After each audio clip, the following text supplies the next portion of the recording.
तो आज हम बात करेंगे क्या वाकई सैयद मुज़म्मिल शाह इमरान खान के बोझ में मुब्तला हैं या फिर उनसे कोई एक सहाफ़ती गलती हो रही है। ऑब्वियसली उनसे एक सहाफ़ती गलती ही हो रही है, लेकिन उससे पहले मैं एक बात करूँगा, चाहे आप उसे पसंद करें या ना पसंद करें, कि पाकिस्तान की सहाफ़त में अगर मैं चंद नाम लूँ तो सैयद मुज़म्मिल शाह उनमें से उन चंद लोगों में से एक हैं कि जो स्टेटस क्वो के ख़िलाफ़ बोलते हैं।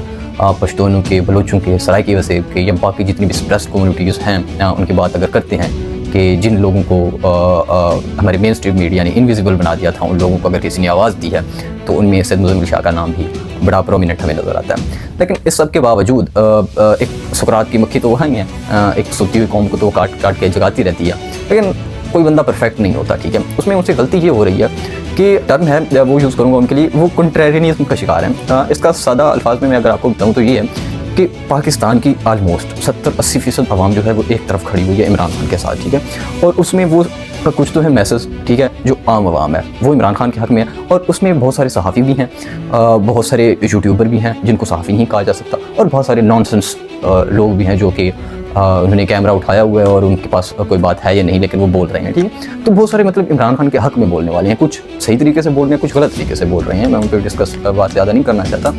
तो उसमें जो सैयद मुज़म्मिल शाह की किस्म के लोग होते हैं जो थोड़ा ज़्यादा सोचते हैं या इंटेलेक्चुअली या फिलोसफिकली उन्होंने पढ़ा होता है या वो बात करते हैं, तो उनको एक डर लाहक होता है, और वो डर ये होता है कि अगर 80% आवाम जो बात कर रही है मैं भी वही बात करूं तो इसमें मेरा ओपिनियन कहाँ जाएगा। उनको अपनी शायद आइडेंटिटी लूज होती दिखाई देती है, या दिस दे समहाउ थिंक कि वो उनकी अपनी कोई यूनिक आवाज़ जो है वो इनविजिबल हो जाएगी। तो उसमें वो एक एंटी नैरेटिव लेके आते हैं। कुछ हद तक तो वो ठीक होता है, लेकिन फिर वो क्योंकि अपने आप को उन्होंने ज़िंदा रखना होता है शो करवाने के लिए, तो वो उसमें इमरान खान के थोड़े हाइपर क्रिटिकल हो जाते हैं, और उसमें वो इमरान खान की शायद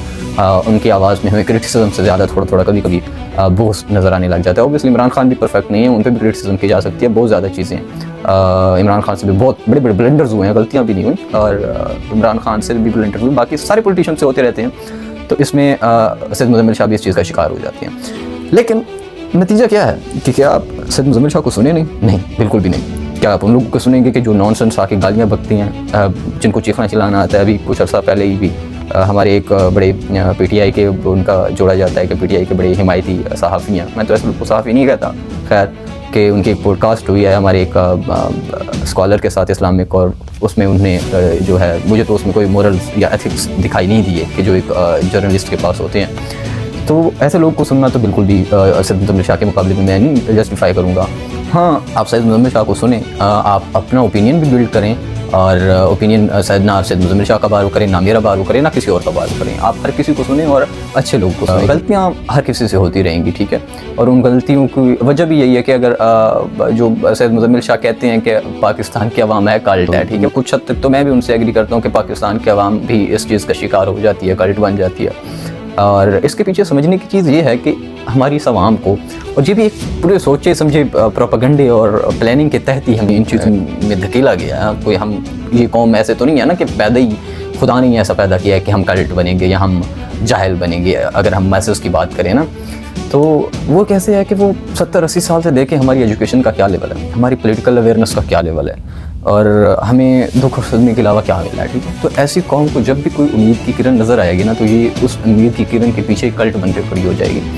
तो इसमें गलती जो है वो लैक ऑफ एजुकेशन या लैक ऑफ अवेयरनेस है। वो उस उम्मीद की किरण की गलती नहीं है कि वो क्यों लोगों को दिखाई देती है कि लोग फिर उसके पीछे कल्ट बन के खड़े हो जाते हैं। तो इस तरह तो सैयद मुज़म्मिल शाह से मैं कहूँगा कि आप एक बार सियासत में आके देख लें, ये जो कौम है ये आपके पीछे बेहतर सी कल्ट बन के खड़ी होगी। तो जो रूट इश्यूज़ हैं हमें उनको डिस्कस करने की ज़रूरत है, ना कि हम जो सरफेस लेवल है उन पे क्रिटिसाइज़ करते रहें, इमरान खान को क्रिटिसाइज़ करें या उन लोगों को उन चीज़ों पे क्रिटिसाइज़ करें जिन पे उनकी कोई गलती नहीं बनती है। रूट काजेज़ में हमें रूट काजेज़ को क्रिटिसाइज़ करना चाहिए, और ऑब्वियसली जहाँ पे पर्सनैलिटीज़ की क्रिटिसिज्म बनती है तो हमें वहाँ पे पर्सनैलिटीज़ की भी क्रिटिसिज्म करनी चाहिए।